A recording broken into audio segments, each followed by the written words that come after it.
പടന്നക്കാട് നെഹ്റു കോളേജിൽ ദേശസ്നേഹത്തിന്റെ വരികൾക്കൊന്നിച്ച് യോഗാസനം. വിദ്യാർത്ഥികളിൽ ദേശഭക്തിയും രാജ്യസ്നേഹവും വർദ്ധിപ്പിക്കുക എന്ന ലക്ഷ്യത്തോടെ സംഘടിപ്പിച്ച പരിപാടിയിൽ 150 വിദ്യാർത്ഥികൾ പങ്കെടുത്തു. ഡ്രീം ഫ്ലവർ IVF സെന്റർ കേരളത്തിലാദ്യമായി AI എംബ്രിയോസ്കോപ്പി സാങ്കേതികവിദ്യയിലൂടെ വന്ധ്യതാ ചികിത്സയിൽ വിപ്ലവം സൃഷ്ടിച്ച 14 വർഷത്തെ പാരമ്പര്യം, 10,000-ലധികം പുഞ്ചിരികൾക്ക് സാക്ഷ്യം വഹിച്ച മികവ്. ഇപ്പോൾ വെറും 60+ മെഡിസിൻ IVF പാക്കേജ് ഡ്രീം ഫ്ലവറിൽ മാത്രം.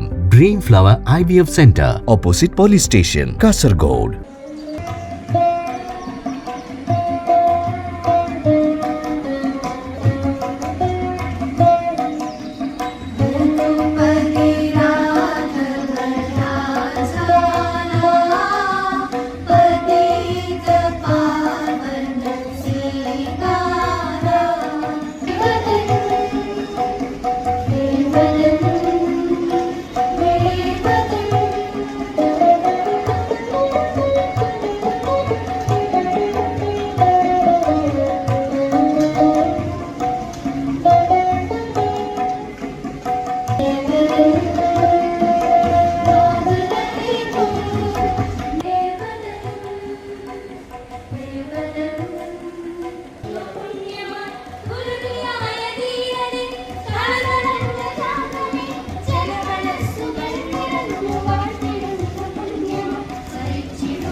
NCC 32 Kerala battalion Kanhangad Nehru arts and science college യൂണിറ്റിന്റെ ആഭിമുഖ്യത്തിൽ കോളേജിലെ NSS യൂണിറ്റുകളുടെ സഹകരണത്തോടെ ദേശഭക്തി യോഗ പരിപാടി സംഘടിപ്പിച്ചു. വിദ്യാർത്ഥികളിൽ ദേശഭക്തിയും രാജ്യസ്നേഹവും വർദ്ധിപ്പിക്കുക എന്ന ലക്ഷ്യത്തിലാണ് ഭാരതം ലോകത്തിനു നൽകിയ സംഭാവനയായ യോഗാസനം പരമ്പരാഗത മ്യൂസിക് ഉപകരണങ്ങളുടെ അകമ്പടിയോടെ ദേശഭക്തി ഗാനാലാപനത്തിനൊപ്പം ചെയ്താണ് ദേശഭക്തി യോഗ സംഘടിപ്പിച്ചത്. ഭാരതത്തിന്റെ പൈതൃകവും ദേശസ്നേഹവും സമ്മേളിച്ച പരിപാടിയുടെ ഉദ്ഘാടനം പ്രിൻസിപ്പൽ ഡോക്ടർ PV റീജ നിർവഹിച്ചു. Associate NCC officer captain doctor Nandakumar Koroth അധ്യക്ഷത വഹിച്ചു. Senior under officer Karthik Kishore സ്വാഗതവും NSS volunteer secretary S Sheetal നന്ദിയും പറഞ്ഞു.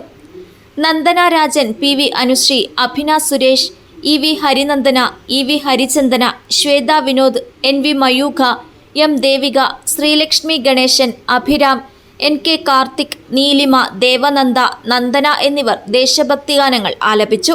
TV ജയ വിസ്മയ വീണയും സുധാകരൻ അഡോട്ട് തബലയും വായിച്ചു. തത്വമസി യോഗ കേന്ദ്രം ഡയറക്ടർ അശോക് രാജ് വെള്ളിക്കോത്ത് യോഗ പരിശീലിപ്പിച്ചു. രഘുപതി രാഘവ രാജാറാം, ഏക്വദൻ, സ്മരിപ്പിൻ ഭാരതീയരെ തുടങ്ങിയ ദേശഭക്തി ഗാനങ്ങളുടെ ആലാപനത്തിൽ യോഗാസനങ്ങൾ ചെയ്ത് രാജ്യത്തിന്റെ 80ാമത് സ്വാതന്ത്ര്യദിനാനുബന്ധ പരിപാടികൾ വിദ്യാർത്ഥികൾ അവിസ്മരണീയമാക്കി. 150 വിദ്യാർത്ഥികൾ പരിപാടിയിൽ പങ്കെടുത്തു. Kanhangad Nehru arts and science college NCC NSS യൂണിറ്റുകളുടെ സംയുക്താഭിമുഖ്യത്തിലാണ് ദേശഭക്തി യോഗ പരിപാടി സംഘടിപ്പിച്ചത്. വിദ്യാർത്ഥികളിൽ ദേശഭക്തിയും രാജ്യസ്നേഹവും വർദ്ധിപ്പിക്കുന്നതിനായി ഭാരതം ലോകത്തിനു മുമ്പ് സംഭാവന നൽകിയ യോഗാസനത്തിലെ മെഡിറ്റേഷനിൽ ഇരുന്നുകൊണ്ട് വീണ, തബല, ദേശഭക്തി ഗാനം തുടങ്ങിയ മ്യൂസിക് ഉപകരണങ്ങളുടെ അകമ്പടിയോടെയാണ് ഈ പരിപാടി സംഘടിപ്പിച്ചത്. യോഗയും ദേശഭക്തിയും ഒരുമിച്ച് ചേർന്ന ഈ പരിപാടിയിൽ വിദ്യാർത്ഥികളിൽ മാനസിക ശാന്തിയും ഏകാഗ്രതയും വർദ്ധിക്കുന്നതിനോടൊപ്പം രാജ്യത്തോടുള്ള സ്നേഹവും ഉത്തരവാദിത്വവും വർദ്ധിക്കുന്നു. രാജ്യത്തിന്റെ ഐക്യവും അഖണ്ഡതയും ഉയർത്തിപ്പിടിക്കുന്ന സന്ദേശമാണ് ഈ പരിപാടി നൽകുന്നത്. News bureau, Nileshwaram.